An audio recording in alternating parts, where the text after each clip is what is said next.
archetype is necessary to uphold your boundaries mentally, emotionally, and physically. It helps you protect your domain from all threats. Discipline is another aspect of this archetype. Whether in meditation, learning a skill, consistently exercising, this archetype determinedly completes his or her tasks intentionally with focus and resilience. They complete their goals. They're not savages. Their minds can be sharp and intentional. Characteristics of the warrior archetype are courage, strength, clarity. They're competitive, intuitive, goal-oriented, and more. I won't list all of them here, but those are some. This archetype has to do with action-oriented purpose. There are immature and mature aspects of this archetype, each with their own polarities, plus a balanced or higher expression. In between the polarities, transcending them, so 3 aspects each for the immature and mature version. In the book, King, Warrior, Magician, Lover, the balanced version of the immature warrior archetype named the hero is the path into the mature version of the warrior archetype. Different systems have their own versions, but there are many consistent elements of the warrior archetype prevalent in most, if not all, depictions of this archetype. In truth, likely none of the systems have completely captured all there is to this archetype within their depiction of it, for the warrior archetype keeps evolving as mankind's psyche does as well, as all archetypes likely do. Energies of the psyche have not been completely figured out, nor has the mind, energy, or quantum physics, which archetypes go into if you truly take it deep enough. As we interact with existence and view it, our attention changes it. Our attention changes life, causing effects which affect us as well. This statement holds truths of the mind, energy, and quantum physics all in it. Now, based on which archetype you view reality from, that can change the theme of your experience altogether. But let's stay on the warrior archetype for now. This archetype has to do with making decisions and following through with action, getting things done, the energy to complete things. This archetype is not confined or limited to war or fighting. For example, someone with a weapon, so giving someone a weapon and putting them in a war does not make them a warrior. Whereas, as for another example, a doctor or a teacher can be a true warrior in essence by promoting the truth and what's good and right and all that. Many people confuse monsters, killers, and savages and the like with warriors, or with the warrior archetype altogether. There are warriors who have these aspects and do things like that, but that has more to do with those people's individual path in life and the way in which the multifaceted expressions of this archetype is expressed through them. The true essence of the warrior archetype is not limited to any gender, occupation, activity, philosophy, etc. The mature warrior archetype understands the value of life and the consequences of battle. He or she doesn't engage into physical conflict egotistically or without real true purpose, which the immature warrior archetype does.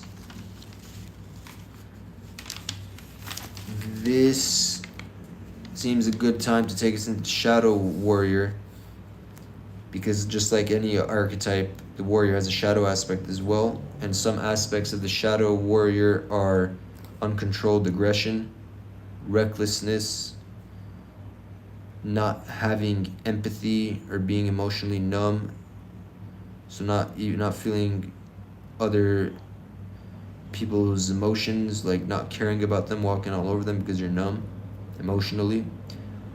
You could hold grudges or seek revenge. A shadow warrior can be addicted to conflict and fighting and war, but that could also manifest on a much smaller level, on any level. Just as somebody who always likes conflict or creates problems, they could be doing it subconsciously, operating through the shadow warrior aspect, which eventually the shadow warrior is the path to becoming a monster in essence. That's just addicted to conflict and fighting and war and just creates it for whatever reason because they're addicted to that. They like it or they can't. They're scared to be at peace or whatever. It could vary based on the individual's own psyche. But yeah, that path is the path to become a monster that is an enemy to life and growth. Sadism and masochism, or like sadistic tendencies and masochistic tendencies, are also aspects of the warrior archetype. Someone with victim mentality has to do with the shadow warrior archetype. Everything I've said recently is all the shadow warrior archetype. So a shadow warrior can be weak or afraid of embracing their true power or their strength. So they could act like they'll be cowardly basically and have a victim mentality. Shadow warrior. So a shadow warrior isn't just somebody who uses the warrior archetype in a negative way. They could also not use it at all. That would fall under the shadow aspect as well. So it could be somebody who avoids conflict or doesn't even express their own anger when it's necessary or even healthy or required. They could do that they could not express it due to fear or weakness, or maybe they just think that somebody shouldn't express any anger based on their culture or whatever. Shadow warrior has to do with weakness, self-punishment, and self-sabotage. These are all aspects of the shadow warrior.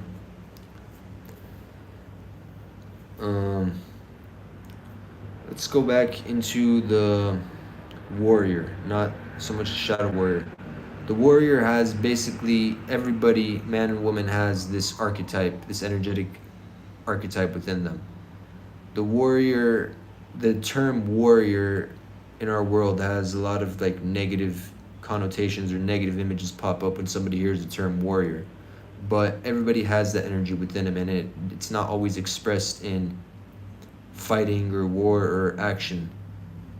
It's the energy to do things, and both man and woman need it. It's very necessary.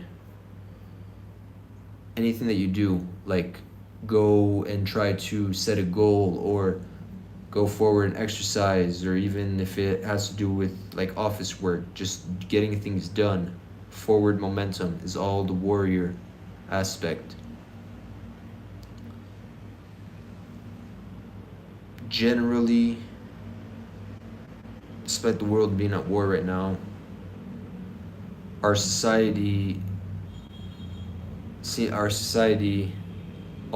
kind of lack it because most people have gone into the technology, or they're just not very aware of their own dark side. And if you're not aware, let's go back to the shadow warrior. If you're not aware of your dark side and the necessary expression of it, of which the necessary expression of your shadow warrior aspect, that could cause you to suffer, because sometimes it's necessary to express yourself.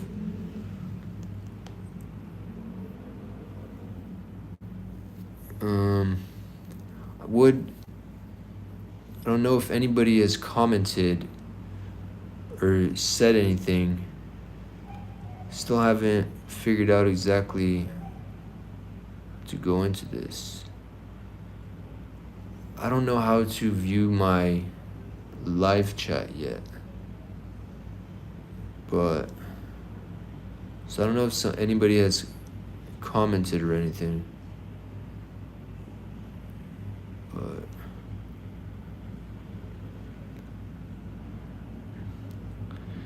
if anybody wants to comment, just do so, and when I see it, I will respond to it.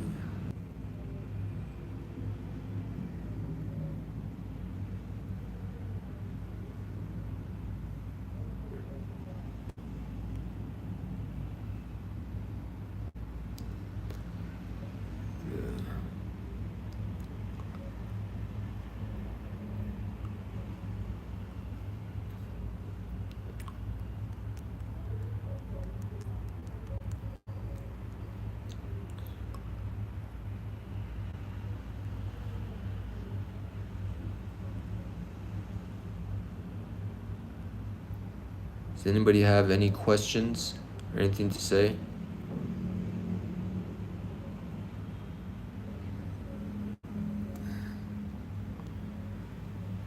Well, I'll say that the warrior archetype has evolved a lot, and it keeps evolving, because as humanity evolves and more aspects, there are more variables come into our life and our world, the warrior has more things to do, so this archetype evolves and does more things as well. So it's not like set in stone. It will keep on evolving, which is why this picture of this video is the way it is, because it's ancient, but it keeps on evolving. But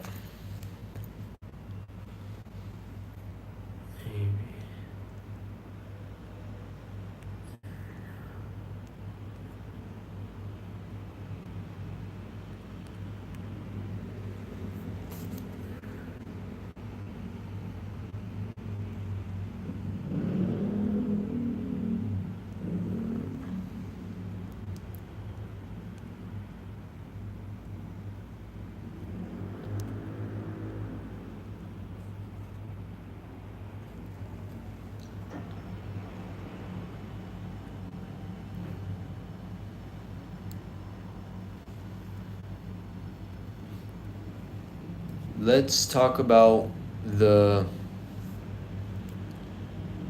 somebody who's stuck in the shadow warrior aspect can get out of it by being honest with themselves, not lying to themselves. They could do some real inner work and authentically and honestly observe themselves and see why they're doing the things they're doing.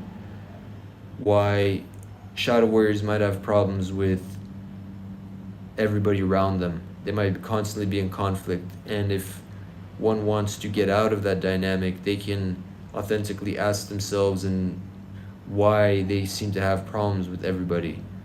Or yeah, I'm just gonna end this now, but if anybody commented, as I figure out how to view it, I will respond to it somehow.